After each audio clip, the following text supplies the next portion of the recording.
अजकल करोना संबंधी ਜਿਹੜੇ ਕੁਝ ਤੱਤ ਐਸੇ ਨੇ ਮੈਂ ਕੀ ਸ਼ਬਦ ਕਹਾਂ ਮਤਲਬ ਕੀ ਉਹਨਾਂ ਦੀ ਸੋਚ ਹੈ ਉਹ ਸਮਾਜ 'ਚ ਇੱਦਾਂ ਦੀਆਂ ਅਫਵਾਹਾਂ ਫੈਲਾ ਰਹੇ ਹੈ। ਪਹਿਲਾਂ ਹੀ ਕੁਦਰਤ ਦੀ ਪ੍ਰਕੋਪੀ ਹੈ ਪਰ ਇਸ ਤਰ੍ਹਾਂ ਦੀਆਂ ਅਫਵਾਹਾਂ ਦੇ ਨਾਲ ਜਿਹੜੀ ਸਥਿਤੀ ਸੰਭਾਲਣ ਦੇ ਵਿੱਚ ਸਾਨੂੰ ਦਿੱਕਤ ਆ ਰਹੀ ਹੈ ਉੱਥੇ ਹੀ ਜਿਹੜੀ ਲੌਂਗ ਰਨ ਦੇ ਵਿੱਚ ਪੰਜਾਬ ਦਾ ਬਹੁਤ ਵੱਡਾ ਨੁਕਸਾਨ ਕਰ ਸਕਦੀ ਹੈ ਜੇ ਅਸੀਂ ਟੈਸਟ ਪੰਜਾਬੀਆਂ ਨੇ ਨਾ ਕਰਾਏ।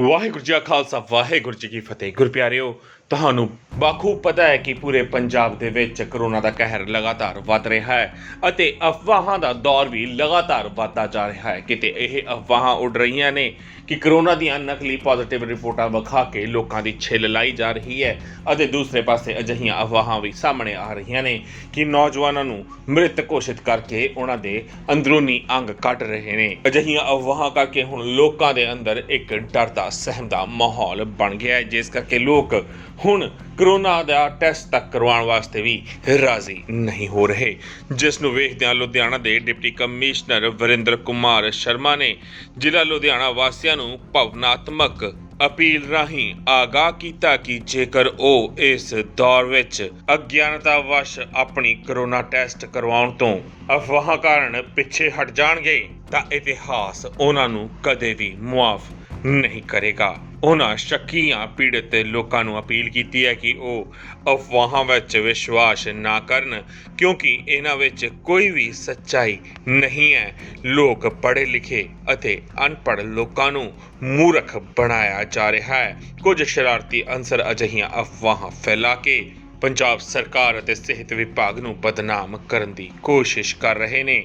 ਅੱਜ ਦੇ ਇਸ ਸੰਕਟਮਈ ਸਮੇਂ ਦੇ ਵਿੱਚ ਸਾਨੂੰ ਵਿਦੇਸ਼ਾਂ ਤੋਂ ਸਿੱਖਣ ਦੀ ਜ਼ਰੂਰਤ ਹੈ ਕਿ ਕਿਵੇਂ ਉੱਥੇ ਵੱਧ ਤੋਂ ਵੱਧ ਟੈਸਟ ਹੋ ਰਹੇ ਨੇ ਤਾਂ ਜੋ ਇਸ ਬਿਮਾਰੀ ਨੂੰ ਜਲਦ ਤੋਂ ਜਲਦ ਕਾਬੂ ਕੀਤਾ ਜਾ ਸਕੇ। ਤੇ ਸਾਡਾ ਵੀ ਫਰਜ਼ ਬਣਦਾ ਹੈ ਕਿ ਅਸੀਂ ਵੀ ਵੱਧ ਤੋਂ ਵੱਧ ਟੈਸਟ ਕਰਵਾਈਏ ਤੇ ਜਲਦ ਇਸ ਵੱਧ ਰਹੀ ਘਾਤਕ ਬਿਮਾਰੀ ਨੂੰ ਨੱਥ ਪਾਈਏ। ਅੱਜ ਦੋਨੇ ਹੱਥ ਜੋੜ ਕੇ ਤੁਹਾਡੇ ਸਾਹਮਣੇ ਇੱਕ ਬੇਨਤੀ ਲੈ ਕੇ ਆਇਆ। अजकल करोना संबंधी ਜਿਹੜੇ ਕੁਝ ਤੱਤ ਐਸੇ ਨੇ ਮੈਂ ਕੀ ਸ਼ਬਦ ਕਹਾਂ ਮਤਲਬ ਕੀ ਉਹਨਾਂ ਦੀ ਸੋਚ ਹੈ ਉਹ ਸਮਾਜ 'ਚ ਇੱਦਾਂ ਦੀਆਂ ਅਫਵਾਹਾਂ ਫੈਲਾ ਰਹੇ ਹੈ। ਪਹਿਲਾਂ ਹੀ ਕੁਦਰਤ ਦੀ ਪ੍ਰਕੋਪੀ ਹੈ ਪਰ ਇਸ ਤਰ੍ਹਾਂ ਦੀਆਂ ਅਫਵਾਹਾਂ ਦੇ ਨਾਲ ਜਿਹੜੀ ਸਥਿਤੀ ਸੰਭਾਲਣ ਦੇ ਵਿੱਚ ਸਾਨੂੰ ਦਿੱਕਤ ਆ ਰਹੀ ਹੈ ਉੱਥੇ ਹੀ ਜਿਹੜੀ ਲੌਂਗ ਰਨ ਦੇ ਵਿੱਚ ਪੰਜਾਬ ਦਾ ਬਹੁਤ ਵੱਡਾ ਨੁਕਸਾਨ ਕਰ ਸਕਦੀ ਹੈ ਜੇ ਅਸੀਂ ਟੈਸਟ ਪੰਜਾਬੀਆਂ ਨੇ ਨਾ ਕਰਾਏ। ਇੱਕ ਕਿਸੇ ਨੇ ਅਫਵਾਹ ਫੈਲਾਤੀ ਕਿ ਵੀ ਜਿਹੜੇ ਕਰੋਨਾ ਦੇ ਮਰੀਜ਼ ਅੰਦਰ ਜਾਂਦੇ ਆ ਵੀ ਉਹਨਾਂ ਦੇ ਅੰਗ ਕੱਢ ਲਏ ਜਾਂਦੇ ਆ।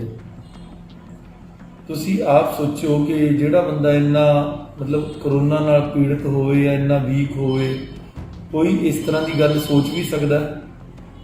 ਇਕੱਲੇ ਲੁਧਿਆਣੇ ਜ਼ਿਲ੍ਹੇ 'ਚੋਂ 78% ਲੋਕ ਇਸ ਬਿਮਾਰੀ ਨਾਲ ਠੀਕ ਹੋ ਕੇ ਆਪਦੇ ਘਰੀ ਜਾ ਚੁੱਕੇ ਆ। ਇਹ ਬਿਲਕੁਲ ਕੋਰੀ ਅਫਵਾਹ ਹੈਗੀ ਹੈ, ਇਹਦਾ ਕੋਈ ਸਿਰ ਪੈਰ ਨਹੀਂ ਹੈ। ਇਸ ਤੋਂ ਇਲਾਵਾ ਕੁਝ ਲੋਕਾਂ ਨੇ ਇਹ ਕਹਿਣਾ ਸ਼ੁਰੂ ਕਰਤਾ ਕਿ ਵੀ ਜਦੋਂ ਵੀ ਕੋਈ ਬੰਦਾ ਕਰੋਨਾ ਨਾਲ ਪੀੜਤ ਡਿਕਲੇਅਰ ਹੁੰਦਾ ਤਾਂ ਉਹਦੇ ਨਾਲ 3 ਲੱਖ ਰੁਪਈਆ ਮਿਲਦਾ ਹੈ। ਇਹ ਵੀ ਕੋਰੀ ਅਫਵਾਹ ਹੈ। ਕਿ ਤੁਸੀਂ ਇੱਕ ਸਿਆਣਾ ਬਿਆਣਾ ਬੰਦਾ ਇਹ ਸੋਚ ਸਕਦਾ ਵੀ ਕਿਸੇ ਨੂੰ ਜਸਟ ਡਿਕਲੇਅਰ ਕਰਨ ਦੇ ਨਾਲ ਅੱਜ ਤੱਕ ਤਾਂ ਫਿਰ ਹਜ਼ਾਰਾਂ ਕਰੋੜ ਰੁਪਈਆ ਪੰਜਾਬ 'ਚ ਆ ਜਾਂਦਾ, ਪੰਜਾਬ ਦੀ ਨੁਹਾਰ ਬਦਲ ਜਾਣੀ ਸੀ। ਇੱਕ ਕਿਸੇ ਨੇ ਅਫਵਾਹ ਫੈਲਾਈ ਜਾ ਰਹੀ ਹੈ ਸੋਸ਼ਲ ਮੀਡੀਆ ਤੇ ਕਿ ਵੀ ਧੱਕੇ ਨਾਲ ਲੈ ਜਾਂਦੇ ਆ। ਤੁਸੀਂ ਆਪਦੇ ਆਲੇ ਦੁਆਲੇ ਦੇਖ ਲਓ, ਅੱਜ ਤੱਕ ਕਿਸੇ ਨੂੰ ਧੱਕੇ ਨਾਲ ਲੈ ਕੇ ਗਏ ਹੈ। ਜੇ ਕਿਸੇ ਦਾ ਇਲਾਜ ਹੋਣਾ ਹੈ ਤਾਂ ਉਹਨੇ ਆਪਦੀ ਮਰਜ਼ੀ ਨਾਲ ਕਰਨਾ। ਹੁਣ ਤਾਂ ਹੋਮ ਆਈਸੋਲੇਸ਼ਨ ਦਾ ਪ੍ਰੋਸੈਸ ਐਡਾ ਆਸਾਨ ਕਰਤਾ ਵੀ ਜੇ ਤੁਸੀਂ ਟੈਸਟ ਲੈਂਦੇ ਹੀ ਫਾਰਮ ਭਰਦੇ ਹੋ ਜਾਂ ਜਦੋਂ ਤੁਹਾਡਾ ਪੋਜ਼ੀਟਿਵ ਆ ਜਾਏ ਉਦੋਂ ਕਹਿ ਦਿਓ ਵੀ ਮੈਂ ਆਪਦੇ ਘਰੇ ਮੇਰੇ ਕਮਰਾ ਹੈਗਾ, ਮੈਂ ਉੱਥੇ ਰਹਿਣਾ।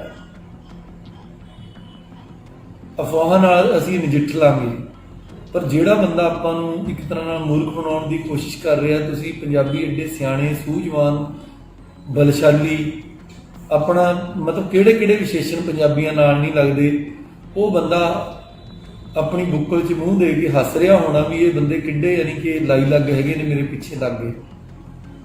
ਇਹ ਆਪਣੀ ਬੁੱਧੀ ਦਾ ਵੀ ਪ੍ਰੀਖਣ ਹੈਗਾ। ਮੈਨੂੰ ਤਾਂ ਇੱਕ ਇਹ ਕਰੋਨਾ ਸੰਕਟ ਤਾਂ ਹੈ ਹੀ ਹੈ, ਇੱਕ ਬੁੱਧੀ ਦਾ ਸੰਕਟ ਵੀ ਕਈ ਵਾਰੀ ਲੱਗਦਾ। ਜਦ ਪਿੰਡਾਂ ਦੇ ਪਿੰਡ ਇੱਦਾਂ ਦੇ ਮਤੇ ਪਾ ਰਹੇ ਮੈਨੂੰ ਬੜਾ ਅਫਸੋਸ ਹੁੰਦਾ। ਪਿੰਡਾਂ ਦੀਆਂ ਜਿਹੜੀਆਂ ਲੋਕ ਹੁੰਦੇ ਨੇ ਮੋਹਤਬਰ, ਉਹ ਉਸ ਪਿੰਡ ਦੀ ਬੁੱਧੀ ਨੂੰ ਪ੍ਰਗਟ ਕਰਦੇ ਨੇ। ਜੇ ਇਸ ਤਰ੍ਹਾਂ ਦੀਆਂ ਝੂਠੀਆਂ ਵੀਡੀਓਜ਼ ਦੇ ਵਿੱਚ ਆਪਾਂ ਆ ਗਏ ਤਾਂ ਇਹਦੇ ਨਾਲ ਆਪਾਂ ਕਿਸ ਤਰ੍ਹਾਂ ਦਾ ਮੈਸੇਜ ਦੇ ਰਹੇ ਹਾਂ।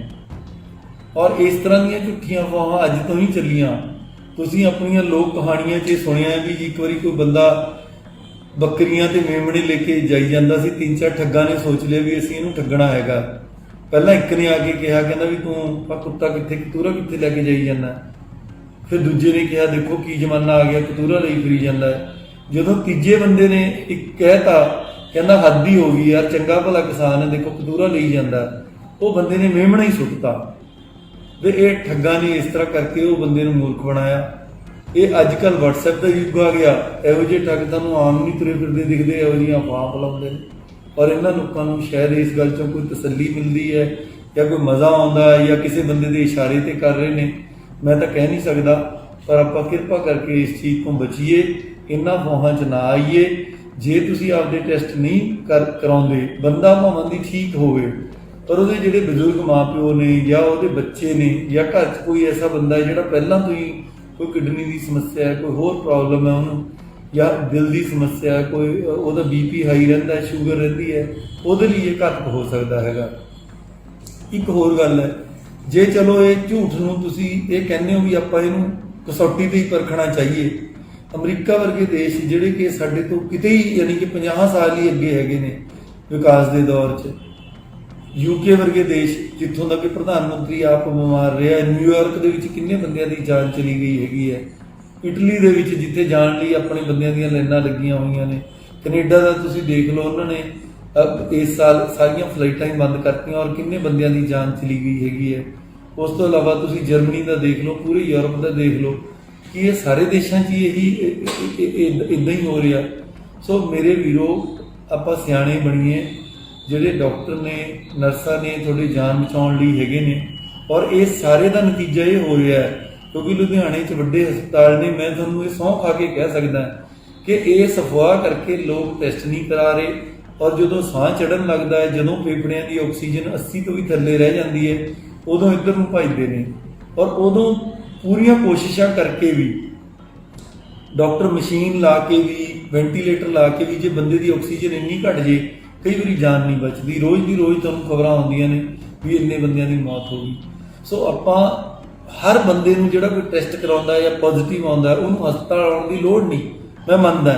ਪਰ ਇਸੇ ਅਫਵਾਹ 'ਚ ਆ ਕੇ ਕਿ ਜਿਹੜੇ ਹਸਪਤਾਲ 'ਚ ਜਾਣ ਦੀ ਲੋੜ ਨਹੀਂ, ਇਹਦਾ ਇਹ ਮਤਲਬ ਨਹੀਂ ਵੀ ਟੈਸਟ ਵੀ ਕਰਾਉਣ ਦੀ ਲੋੜ ਨਹੀਂ।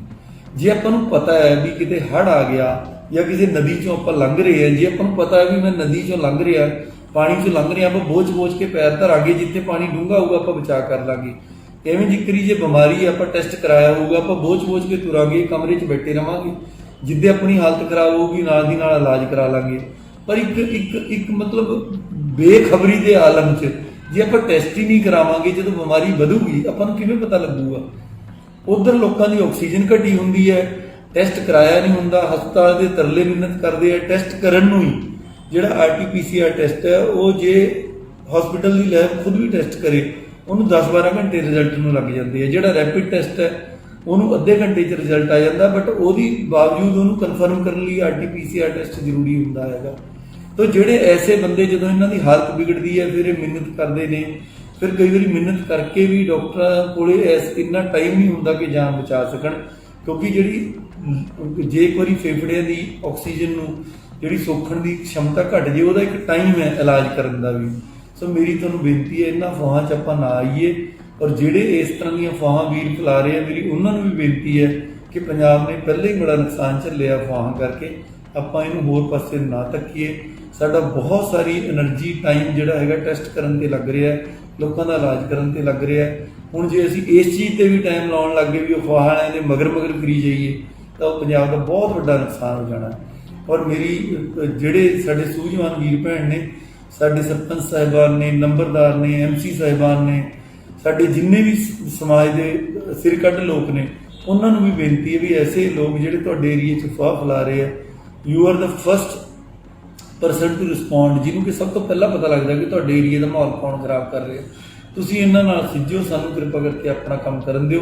ਮੈਨੂੰ ਪੂਰੀ ਉਮੀਦ ਹੈ ਕਿ ਤੁਸੀਂ ਸਾਡੀ ਇਸ ਅਪੀਲ ਤੇ ਕੰਨ ਧਰੋਗੇ ਤੇ ਆਪਦੇ ਟੈਸਟ ਕਰਾਓਗੇ। ਤੇ ਜਿਹੜੀਆਂ ਟੀਮਾਂ ਆਉਣਗੀਆਂ, ਕਿਉਂਕਿ ਉਹ ਆਪਦੇ ਸਿਰ ਧੜ ਦੀ ਬਾਜੀ ਲਾ ਕੇ ਆਪਦੀ ਜਾਨ ਦੀ ਪਰਵਾਹ ਨਾ ਕਰਕੇ ਟੈਸਟ ਕਰ ਰਹੀਆਂ ਨੇ, ਉਹਨਾਂ ਨੂੰ ਉਲਟਾ ਤੁਸੀਂ ਸਵਾਗਤ ਕਰੋਗੇ ਔਰ ਉਹਨਾਂ ਨੂੰ ਸਹਿਯੋਗ ਦਿਓਗੇ। ਧੰਨਵਾਦ। ਗੁਰਪਿਆਰਿਓ, ਅੰਤ ਤੱਕ ਕੋਈ ਗੱਲ ਕਹਿਣਾ ਚਾਹਾਂਗੇ ਕਿ ਇਹ ਅਫਵਾਹਾਂ ਜੋ ਵੀ ਫੈਲਾ ਰਿਹਾ ਹੈ, ਇਸ ਦੇ ਪਿੱਛੇ ਦੀ ਆਖਿਰ ਵਜ੍ਹਾ ਕੀ ਹੈ, ਸਰਕਾਰ ਨੂੰ ਇਸ ਦੀ ਘੋਖ ਜ਼ਰੂਰ ਕਰਨੀ ਚਾਹੀਦੀ ਹੈ, ਕਿਉਂਕਿ ਬਹੁਤ ਸਾਰੇ ਟੀਵੀ ਚੈਨਲਸ ਦੇ ਉੱਤੇ ਅਜਿਹੀਆਂ ਖਬਰਾਂ ਨਸ਼ਰ ਹੋ ਰਹੀਆਂ ਨੇ ਅਤੇ ਨਾਲ ਹੀ ਲਾਈਵ ਹੋ ਕੇ ਵੀ ਬਹੁਤ ਸਾਰੇ ਲੋਕ, ਬਹੁਤ ਸਾਰੇ ਮਾਪੇ ਅਜਿਹੀਆਂ ਗੱਲਾਂ ਕਹਿ ਰਹੇ ਨੇ ਜੋ ਆਵਾਮ ਦੇ ਗਲ ਤੋਂ ਹੇਠਾਂ ਨਹੀਂ ਉਤਰ ਰਹੀਆਂ।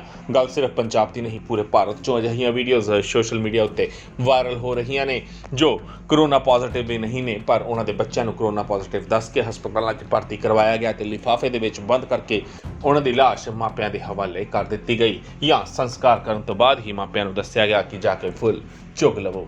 ਹੁਣ ਤੁਸੀਂ ਆਪ ਸੋਚ ਸਕਦੇ ਹੋ ਕਿ ਇਹ ਡਰ ਦਾ ਮਾਹੌਲ ਕਿੱਥੋਂ ਬਣਨਾ ਸ਼ੁਰੂ ਹੋਇਆ, ਅਫਵਾਹਾਂ ਦਾ ਦੌਰ ਕਿੱਦਾਂ ਉੱਡਣਾ ਸ਼ੁਰੂ ਹੋਇਆ, ਤੇ ਸਰਕਾਰਾਂ ਨੂੰ ਚਾਹੀਦਾ ਹੈ ਕਿ ਇਸ ਨੂੰ ਜੜ ਤੋਂ ਖਤਮ ਕਰਨ ਵਾਸਤੇ, ਆਵਾਮ ਨੂੰ ਭਰੋਸੇ ਵਿੱਚ ਲੈਣ ਵਾਸਤੇ ਆਵਾਮ ਹੁਣ ਜਿੱਦਾਂ ਚਾਹੁੰਦੀ ਹੈ ਉਸ ਤਰੀਕੇ ਕੀਤਾ ਜਾਵੇ। ਜਿਸ ਇਲਾਕੇ ਵਿੱਚ ਵੀ ਕੋਈ ਵੀ ਕਰੋਨਾ ਮਰੀਜ਼ ਮਿਲਦਾ ਹੈ, ਉਹ ਅਗਰ ਚਾਹੁੰਦੇ ਨੇ ਕਿ ਉਹਨਾਂ ਨੂੰ ਉਸੇ ਪਿੰਡ ਦੇ ਵਿੱਚ ਜਾਂ ਉਸੇ ਇਲਾਕੇ ਦੇ ਵਿੱਚ ਕੁਆਰੰਟਾਈਨ ਕੀਤਾ ਜਾਵੇ, ਤਾਂ ਅਜਿਹੇ ਇੰਤਜ਼ਾਮ ਵੀ ਸਰਕਾਰਾਂ ਨੂੰ ਜ਼ਰੂਰ ਕਰਨੇ ਚਾਹੀਦੇ ਨੇ, ਤਾਂ ਜੋ ਇਹ ਅਫਵਾਹਾਂ ਨੂੰ ਮੁਕਾਇਆ ਜਾ ਸਕੇ ਤੇ ਕਰੋਨਾ ਵਾਇਰਸ ਦੀ ਵੱਧਦੀ ਹੋਈ ਇਸ ਘਾਤਕ ਬਿਮਾਰੀ ਨੂੰ ਰੋਕਿਆ ਜਾ ਸਕੇ। ਤੁਸੀਂ ਸਭ ਇਸ ਮਸਲੇ ਤੇ ਕੀ ਸੋਚਦੇ ਹੋ, ਆਪਣੇ ਵਿਚਾਰ ਨੀਚੇ ਕਮੈਂਟ ਦੇ ਵਿੱਚ ਜ਼ਰੂਰ ਦੇਣਾ। ਵੀਡੀਓ ਚੰਗੀ ਲੱਗੀ ਹੋਵੇ ਲਾਈਕ ਤੇ ਸ਼ੇਅਰ ਵੀ ਜ਼ਰੂਰ ਕਰਨਾ। ਗੁਰਬਾਣੀ ਅਖੰਡ ਬਾਣੀ ਵਾਸਤੇ ਲੁਧਿਆਣਾ ਤੋਂ ਪ੍ਰਦੀਪ ਭੰਡਾਰੀ ਦੀ ਰਿਪੋਰਟ। ਵਾਹਿਗੁਰੂ ਜੀ ਕਾ ਖਾਲਸਾ, ਵਾਹਿਗੁਰੂ ਜੀ ਕੀ ਫਤਿਹ। ਸਿੱਖ ਧਰਮ ਦੀ ਹਰ ਗਤੀਵਿਧੀ ਅਤੇ ਗੁਰਬਾਣੀ ਵਾਸਤੇ ਹੁਣੇ ਸਬਸਕ੍ਰਾਈਬ ਕਰੋ ਗੁਰਬਾਣੀ ਅਖੰਡ ਬਾਣੀ ਅਤੇ ਨੋਟੀਫਿਕੇਸ਼ਨਸ ਵਾਸਤੇ ਬੈਲ ਨੂੰ ਰਿੰਗ ਕਰੋ।